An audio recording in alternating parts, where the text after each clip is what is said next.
Nadia? Okey, awak dah boleh start ya? Aku ke? Yelah. Boleh. Okey, Cik Ai. Ni Nadia ya. Kita punya... Hai, Assalamualaikum. Saya Seterusnya. Sama saya ni. Resume saya. Ketak.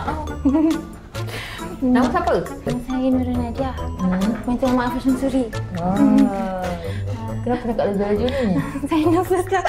Sorry. Okay, tak apa. Saya nak pergi toilet boleh? Tak tahan. Pula. Sini. Boleh. Apa kau bawa ni? Dan aku tak pernah kat dia nak terkencing lah. Dan kau suruh aku cari orang yang pemalu. Itulah dia. Dah masuk Duduk. Dah?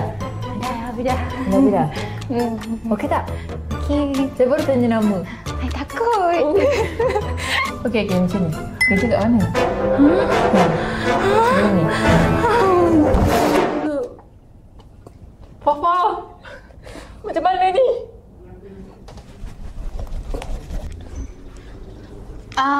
Cik Adila.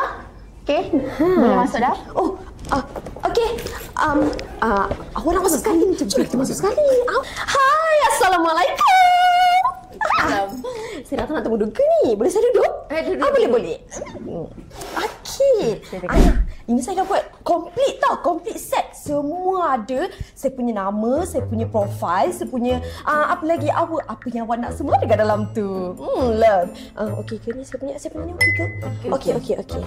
Nama siapa? Nama saya. Okey, so start nama saya Adila. Lepas tu saya ni daripada saya dari KL. Lepas tu saya datang sini jauh tau. Penat saya. Saya tak tahu nak dengan jalan apa semua. By the way, saya ada bisnes. Bisnes saya jual tudung. Cantik kan saya pakai ni? Tudung saya. Boleh sambung? Okey, sabar. Saya tak habis lagi. Lepas ni bag saya ni, saya pun beli dekat sini. Saya jual juga ni. Kau nak juga saya beli. Saya beli ni, saya nak. Okey.